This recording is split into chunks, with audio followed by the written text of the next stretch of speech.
Hello, and thanks so much for joining us today. I'm Carol Jenkins. The program is Black America. It's our pleasure to welcome Dr. Eddie S. Glaude Jr., Chair of the Department Center for African American Studies at Princeton University. Dr. Glaude is also the author of Democracy in Black: How Race Still Enslaves the American Soul. And thank you so much for being here today. We've been waiting for this opportunity to have you tell us, what do we do now? It's a simple question, Doctor.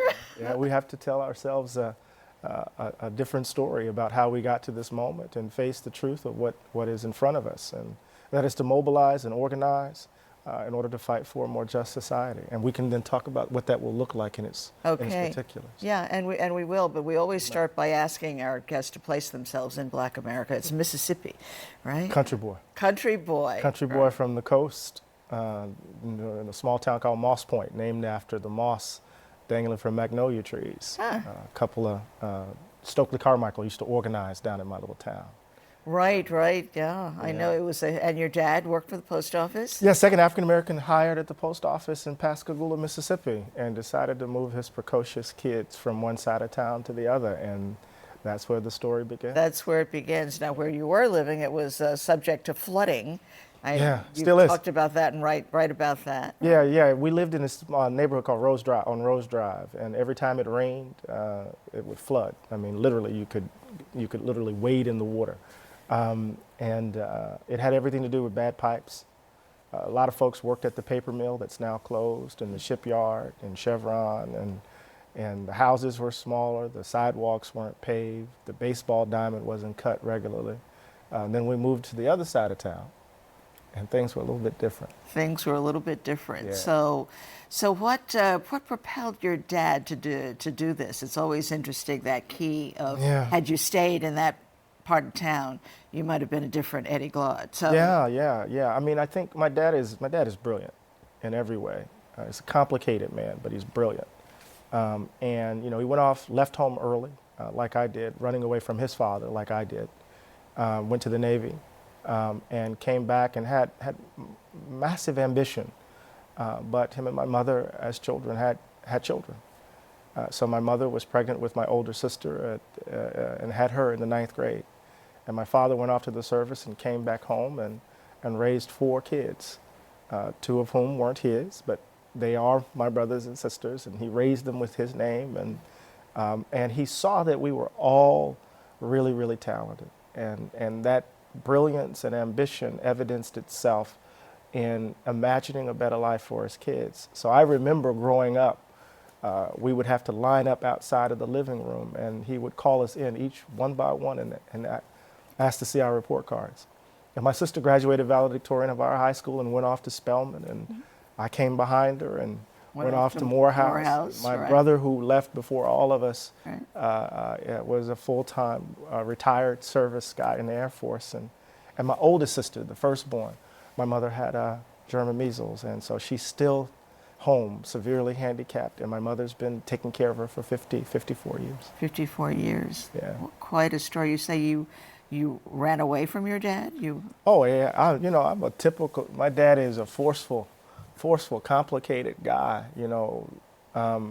I've been, as James Baldwin grappled with his stepfather, I've been grappling with this overwhelming presence in my life since I was a young kid, and I look exactly like him. Is that right? And I was deathly afraid of him because his rages were pronounced and deeply felt. He could just look at you and you could shudder right on the deep inside. But at the same time, I get my discipline from him. I get my resolve from him. I remember in the 4th grade, I was in Miss Davis's class, and I thought she was being a bit racist. And I remember jumping up and yelling, "You're a racist," and I ran out of her class. And my dad didn't tolerate that kind of behavior, leaving class, that is. And I went home thinking I was going to get killed. And he asked me, "So what did she do?" And I told him, and he said, "Every time someone ever says something like that to you, do the exact same thing." And you've been doing that ever since. Just last week, perhaps just this morning. Absolutely. I've been trying to live up to that ceiling that crown he put over my head. Exactly. So from Morehouse to to Temple. How do you that leap from Morehouse to Princeton, Right. highly prestigious professorship in African American studies and religion? How did you make that connection? Well, you know, I've always been someone who loves the solitude of reading, someone who revels in the life of the mind. I was at Temple at the time, and I was having a difficult time at Temple in the African American Studies department. I went overseas to study with the great late Stuart Hall, and I was a part of reading every day portions of Paul Gilroy's The Black Atlantic. I experienced the kind of Black British invasion before it happened. Mm-hmm. And I was at a conference at University of Wisconsin-Madison, a big conference of African American studies. Skip Gates was there, Asante, Malefi Asante, the late Manning Marable, Arnold Rampersad, Nell Painter, right. everyone Right. was there. And I delivered a paper as a graduate student, and Cornel West heard it. And When he was at Princeton, was he at Princeton at the time, and he brought so you there? asked me to come study with him. That was, Nothing but the grace. there you go. There it is. That's the connection. That is the connection. Yeah. So I know that, so now we know where calling a racist comes from. Right. But you've called Donald Trump a neo-fascist. Yeah. Tell us, what do you mean by that, and what do we do with that? Well, I mean, we have to look at how he came into office. We have to look at the ways in which he exploited our fears, his own kind of understanding of governance that is not in some ways committed to the institutions of democracy, the ways in which he figures himself as the kind of strong man who's going to resolve the problems that he takes to be at the heart of the country. He looks a lot like the figures that Hannah Arendt talks about on totalitarianism, his relationship to the press, how he uses deliberative space for particular sorts of ends. And he's neo in the sense that it's not kind of blatant fascism, right, in the old sense of Mussolini and Hitler and the like, right? It's the ways in which he takes advantage of popular media to produce a certain kind of image of himself and a certain understanding of what it means to be a part of this society where the citizen, the notion of citizenship, to my mind, is gutted. And what we get instead are followers, fans, right? Instead of citizens, where followers are not. Right. Followers are not. And so this is that kind of the populism from the right that has always been so ugly in this country. And what happens when that populism is then channeled to a figure, a personality like Donald Trump. And to my mind, we have to start telling the truth. We can't try to normalize the guy. We can't try to make him something that he's not. What he is, to my mind, is a neo-fascist. And so what does Black America do in that? I get the feeling that Black America has receded as a topic, as an issue, as a concern, as we've grappled with this huge personality in the White House. Do you feel that as well? Well, we have receded as an explicit conversation. In some ways, that began with President Obama at the level of policy, right? So it was very difficult for President Obama to address the circumstances, the particular circumstances of Black people without being accused of engaging in disproportionate treatment, right? Unfair treatment, right, of white folks in that sense. But when you look at what Sessions is doing in the DOJ, declaring that the federal government should not intervene in local police enforcement or law enforcement matters. When you look at what Sessions has done with regards to wanting to review the agreements that have been set up with local police forces like that in Ferguson and Baltimore. Sure. The militarization. The continued militarization. Right. When you think about executive orders, when you think about the way in which they're governing, Black folk are all over the place. We're being thought about, just not in any direct and specific way. So I think part of what we have to do is to kind of look at where we are, understand our local politics, understand what it means to be organized in relation to those issues that are right in front of us, and begin to challenge as actively and as directly as we can, right, the status quo. You talk about local, Yeah, because I think that's where all of this is going. I just want to backtrack for a minute to the election, and I know we need to look forward as opposed to back, but you and your son Langston on Democracy Now! With Amy Goodman had this advice, this voting advice that was somewhat provocative at the time. Let's take a look at that. Yeah. I believe the planet is warming. I do. I'm not a climate change denier. But if you look at my house and you look at my car and you look at the light bulbs in my house, you would think I think the planet is okay. I'm making choices day in and day out that contribute to the warming of the planet. But I'm not running around loudly saying, no, the science is wrong. That's just the way racial inequality works. It's not about intentional prejudice. It's about a cultural practice, as Professor Imani Perry says. I want to end just by asking you and Langston about your choice for president. Bernie Sanders just endorsed Hillary Clinton. Your thoughts on that? Then we're going to have a post-show conversation. Yeah, I'm not, I believe like Jose Saramago in Seeing, that wonderful novel written by that Portuguese writer, Nobel Prize winner in 1996, that we should blank out. That those of us who are not in the battleground states, that those of us who are in blue states or red states, that we should just leave the ballot blank. As Melville's Bartleby Scrivener says, I prefer not. I can't stand either one of them. Langston, your thoughts on the election? I agree 100%. There needs to be a stance amongst the people that we are not going to simply accept the status quo any longer, especially when the status quo is the very thing that is costing us our lives and our livelihoods. So I personally don't find either one of the candidates favorable in any sense because, again, a change needs to come on the behalf of the people, and I don't believe either one is prepared to bring that change. Smiling, proud of your son. Langston is at Brown University. Yeah.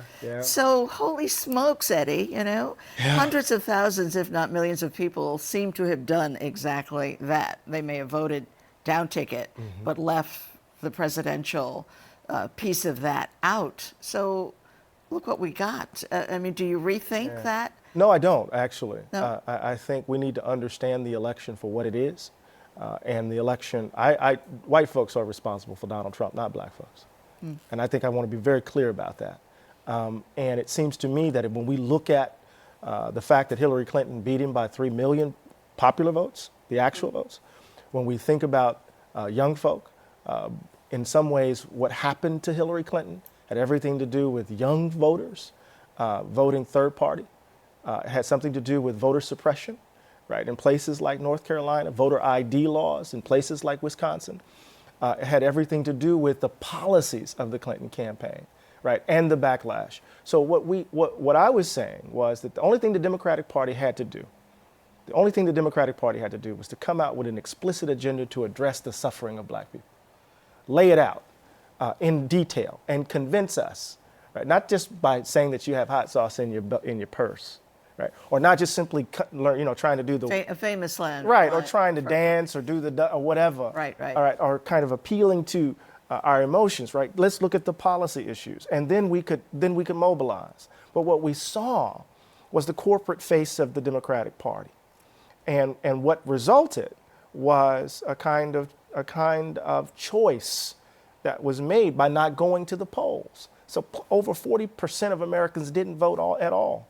And then when you look at Republicans on the other side, there were a large number of Republicans who blanked out as well, because they didn't like the choices. So I think when you look at the fundamentals, this wasn't a white working class rebellion. Cornell Brooks' latest book lets us know that that's not what happened. Right? In some ways, what happened, right, is that young folk decided that they were going to vote third party, that black voters, right, decided not to turn out, or our votes were suppressed. And Hillary Clinton in some ways fell. That campaign failed. Her campaign failed. And then, of course, white folks are throwing a fit. Right. At the same time. Right. So even though Barack Obama politicked for her, begged people to vote for her, they did not follow. What was the disconnect? I was heartened by that.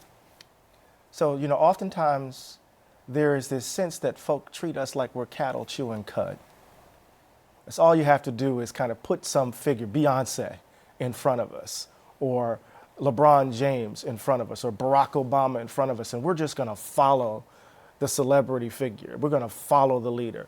And what we saw is that that kind of celebrity didn't, in this instance, speak to the suffering that black communities were, in fact, and still are experiencing. We needed some more content.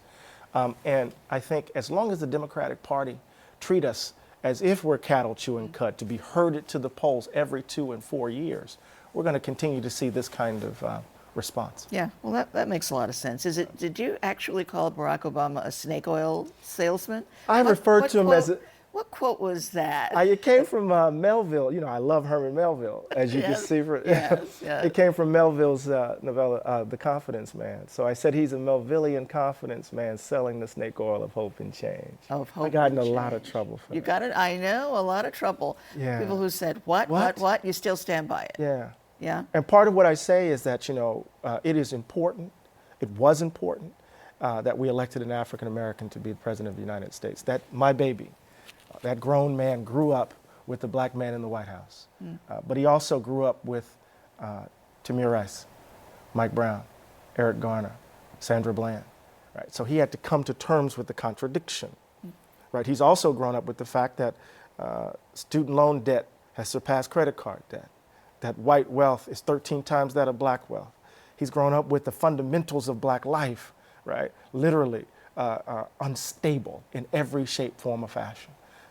Grew up in the context of the housing crisis, where 8 years of policy didn't address the racial dimensions of the fact that black America has lost wealth at a level that we haven't seen since the collapse of the Freedmen's Bank. What I was saying about Barack Obama is that once the Republicans took over Congress, and once Mitch McConnell said that his objective was to make him a one-term president, once he saw all of the blockades throwing up, I wanted him to go big, Right. to go bold, to put forward an agenda that could change the course of the nation. And he didn't do it. And the question is why? And we have to ask that question. We have to ask that question. You know, you sound a lot like Donald Trump. That's what he says about black America, that we're in such bad shape, we're bleak, the situation is bleak, etc. I mean, you're saying essentially the same thing that Donald Trump. What's the difference between? Well, you know, Donald Trump, you know, you can trade in stereotypes, and all stereotypes have a modicum of truth. Ralph Ellison teaches us that, right? In his classic essay, Change the Joke, Slip the Yoke, in Shadow and Act. But I know Donald Trump brings up those issues only to confirm certain prejudices about black folk, that we can get shot in our neighborhoods, that there's no class differentiation within that I'm not doing well, that we're all suffering in these opportunity deserts, as it were. Now, to reject Trump's stereotypical invocation of black suffering is not to deny the reality of black suffering. Right? So I can talk about the fact that I'm walking around in my blue glasses and Hickey Freeman suit, right? But at the same time, I got to be able to talk honestly about the fact that people are losing their homes, that folks are not just simply underemployed, that some folks have simply dropped out of the economy. What do you call the Black Depression? Right, the Great Black Depression. That we're in now. That we're in, and everyone's talking about how the nation came out of the economic devastation of 2008, when in fact we're still catching hell. And you tell the story of one woman who lost her home, and the police came in and raided, over a financial issue, as if she were a criminal. Yeah, my colleague Doug Massey and others wrote an extraordinary paper detailing the racial dimensions of the housing crisis, how people who would ordinarily be black middle class were directed to these very obscure mortgages that left them in the lurch in some ways. Not that they overreached, as Charles Krautheimer and all these other folks were talking about, but that they were literally targeted for these exotic mortgages. Christine wasn't an example of that case, but what happened was her husband passed of diabetes, something that disease that ravages our communities. And she found herself struggling to keep up with the mortgage. And they employed the police, much like the United employed the police to pull that young man, that physician off the airlines, to come into our house at 2 o'clock, 3 o'clock in the morning picked the lock, get them out of the house, picked up all of their belongings, a lifetime worth of memories, and threw it out in the yard. And they didn't have any space for her, but they called animal control. It's just extraordinary. It had a place for her dogs to go, right, but not for her yeah. and her family. Your book is fascinating because you don't lay blame only on white America. No. You talk about Black America's responsibility in all of this. But we have a clip of you talking about white supremacy, and let's take a look at that, and then we'll talk about it on the other side. The phrase white supremacy conjures up images of bad men in hooded robes who believe in white power, burning crosses and screaming the word nigger, right? But that's not quite what I mean by that phrase, right? On a broader level, white supremacy involves the way a society organizes itself and what and whom it chooses to value. Apartheid in South Africa, the Jim Crow South, and Nazi Germany are clear examples of societies organized by white supremacy. And in each case, the belief that white people are valued more than non-white people shaped every aspect of social and political life. It determined where you live, which schools you attended, and what jobs were available to you, and reminded you daily of your status and station in life. And that's what white supremacy is without all the bluster. It is a set of practices informed by the fundamental belief that white people are valued more than others. Now, in no way do we live in a society like Nazi Germany or apartheid South Africa, but we do live in a country where every day Black people confront the damning reality that we are less valued. Yeah. So that we are less valuable. But what you say is that when you talk about the value piece of this, is that we enacted as Black Americans ourselves. Yeah. Talk a little bit about that. So my colleague, Imani Perry at Princeton. I love her. Trying to get her on the show. Tell her. I will. She wrote an extraordinary book, More Beautiful, More Terrible. And she wants to say that we need to think about racial inequality as a cultural practice. That it's not just simply a distinction between structure and intention, but it's both and. And the way in which I parse that is the value gap. And the value gap is this belief that white people matter more than others. And that belief organizes our social, political, and economic arrangements. And that belief is not the possession simply of loud racists. In fact, to think that it is only the possession of loud racists is to let us off the hook. This is the example I use to explain it. I believe the planet is getting warmer. By every measure, this was the hottest year on record. Last year. Crazy weather season. Yeah, right? last year was the hottest year on record. The year before that was the hottest year on record. Right. Now, so I believe the planet is warming, and I believe it's because of what we're doing, in part. Human beings are contributing to it. But if you look at my house, if you look at my car, you look at my light bulbs, you would think that I thought the planet was just fine. Right? That I was, in fact. Because you haven't changed your behavior. My practices, based on my belief. choices are reflective of a set of beliefs that the planet is just fine. That's the way racial inequality is reproduced. People are making choices daily. I want my kids to go to the best school.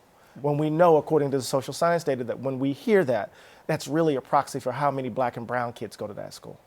I want to live in a safe neighborhood where my property values are stable.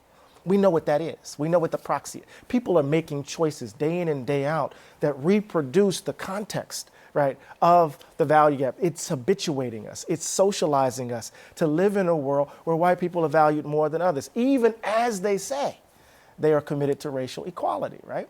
And you learn racial inequality just by driving around where you live. You can literally turn a corner, right, cross a track. Right. You learn race spatially in the United States. Right? And what do we do? Right. How do we?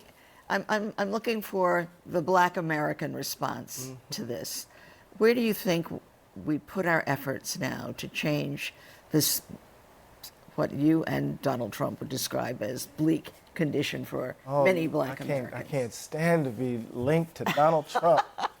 But I hear you. I know your point. And I definitely know the difference. I know. I'm just messing. I think it requires a better narrative, a better story of where we are, giving us a fuller account of the current malaise. And two, it requires really reimagining what is possible politically. And that's going to be organizing. And that's going to be organizing at the local level. My heroine is Miss Ella Baker. Ah, right. At the end of Mine Democracy in Black. Right. That's who's informing the politics. Right. So it's a new system. Before you go, and I hope you will come back, we always ask our guests to finish the statement, the strength, the power of Black America lies in. What's that for you? The strength and power of Black America lies in us. We are the leaders, as Ms. Baker said. We are the leaders we've been looking for. And when we believe that, we can change the world. And the leaders, I know in the book you mentioned Charlene Carruthers of BYP 100 as the example of the future of what we need. Why, Charlene? And she's been on the show. Well, we adore her as well. BYP 100 is an unashamedly LGBTQI organization, an unashamedly Black organization. They want us to understand that if we're going to change the nation, we have to change our understanding of who we are as a people.